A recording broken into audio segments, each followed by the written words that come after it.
Hello and welcome back. I think we've got a very compelling and interesting video today. Uh, I'm going to give you 10 examples or 10 alternative vinyl reissues that, in my opinion, are as good as the Holy Grails, the very first pressings, or sometimes even made from the same stampers, which would guarantee you the same sound, but for a fraction of the price.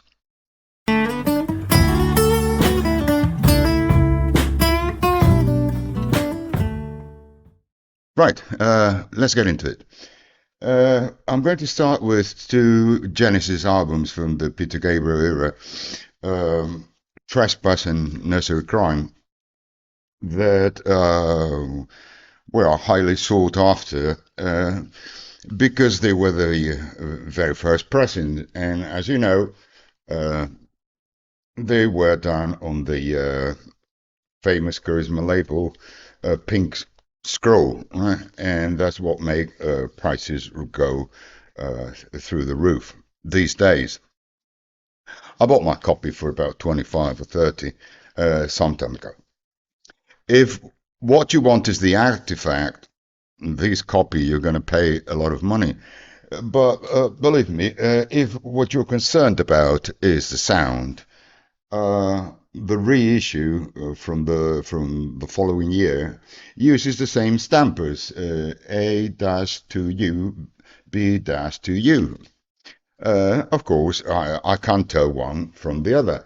The thing is that this one is much cheaper and you're likely to find it in much better condition. I'm very sentimentally attached to this copy because it was my very first copy of the album. So the Pink Scroll is not it's no big deal to me. Same thing happened with Nursery Crime. It was issued on the Charisma label, the Pink Scroll. The last one, then Foxtrot was Mad Hatter. Here it is, right? And also I paid 25 or 30 for this copy ages ago. Now today it's in the hundreds, but as I said with Trespass, if you're concerned about the sound, just don't bother, right? Get the repress and you get the same stampers. And believe me, I don't think anyone on a blind test can tell one from the other. Uh, Pink Floyd, Metal. Uh, I learned about this copy from a friend who is a very Floydian addict. I like some of the Pink Floyd stuff, but I'm not a die-hard fan. I'm talking about Metal, right? According to Floydians, there were two first pressings. The first one was -1U, -1U, and there was another first pressing done the same year by Harry Moss, the Beatles engineer. They both sound fantastic, and Floydians recommend any of them. But as I said, only 2 weeks ago, I found out that the 1974 repress, which is this one, was done from the same mastering as the Harry Moss mastering. And it's very, very cheap. I bought this one, as I said, 2 weeks ago for 25 euros in near mint condition, right? And you can get very good plus for 20, 22, right? The sound is phenomenal, is jaw dropping, and you'd be very, very delighted to have one of these copies. Now, I know most of us are Beatles fans. We love to have Beatles albums and all possible issues, reissues, and whatnot, right? Uh, what some people don't know is that the UK stampers were used at the time in Commonwealth countries like Australia or South Africa, but they were also used by neighbouring countries like Denmark. I'm going to show you now. This is the Danish first pressing, stereo first pressing. And you'll be delighted to find out that this one was made from the same stampers. It's a -1-1 UK stampers. And of course, for a fraction of the price. Uh, it won't be so wasted. I bought this copy for not very much money, and it even has the well, I don't want to damage them. The inserts and everything is in mint condition. Right?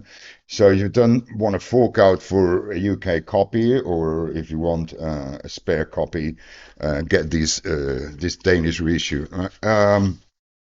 The label is a tad different, but it's also well. I mean, there's another reason, right, to get one of these. Right? Moving on. Now a classic, Deep Purple, made in Japan. The UK pressing was mastered by George Peckham, Porky, and many people are after that pressing, right? The album sold very well, but people were very fond of it, and it's difficult to find anything beyond the very good plus condition. But you'd be surprised to find that this one, which is a German first pressing, was also done with the Porky mastering. They're easier to find, cheaper, and even on better vinyl. It has the same label, and of course it's got on the run out grooves it's got Porky, or it's got what's it got? Because he uses different names. Uh, Peckham, right? Okay, Peckham. He used on the German copy. Now, the Who. The Who are not that expensive. I don't know why. Out of the most iconic and famous bands, I think the Who are one of the cheapest. Uh, However, if you want to get a quick one in mono, it's gonna set you back even 100, right? Or if you want to get the sell out in stereo. But fortunately, Track Records reissue these as a two-fur, so you got a quick one in mono here and the sellout in stereo here from very early stampers that sound phenomenal and are down on the Track Record label as well. See, and as as I say, for a fraction of the price. Same happened with Procol Harum, right? Uh, their first album didn't have the hit, the Whiter Shade of Pale.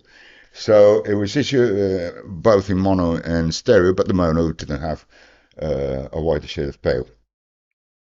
Uh, if you want to get the first album, you need to fork out for the single as well. But as I said, as in the case of The Who, Fly Records issued a two-fur with a Whiter Shade of Pale in mono and a Salty Dog in stereo. Mr. Stevie Wonder.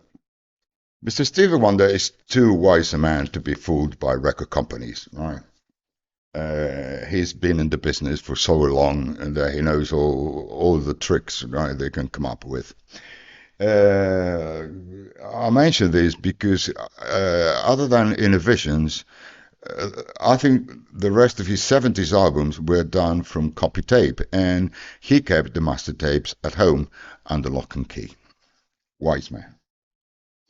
If you get a US first pressing, it's made from the copy tape, and those copy tapes and those stampers were shipped over to Europe. So if you get a German first pressing like this one, right, you're gonna get the same mastering. It sounds just like the US, right? So if you're in the States, get an American copy. Around here, you can get a German pressing, and it sounds phenomenal, right? Last but not least, The Rolling Stones, Sticky Fingers. I think I'm not exaggerating here if I say that this is one of the best sounding records in my collection, or the best sounding one. It's absolutely jaw-dropping. I heard of this copy on YouTube. Michael Fremer raved about it. It was done by Douglas Sachs, TML, and the sound is unbelievable. All right, unbelievable. For some time, I couldn't grab a copy because there were American copies, very expensive. But years later, I found out that one of the German first pressing, was done by TML with the same Dag Sachs mastering. This is the copy. Now, if you want it with the SEPA and the whole paraphernalia, well, it's gonna be expensive. But as I just care for the recording, I got this one for very little money, and the sound is just absolutely phenomenal. I don't mind the SEPA too much. I mean, I'm not going to fork out hundreds, right, for it. So what I do is I've got a cheap copy here with all the inserts and the zipper included to quench my appetite.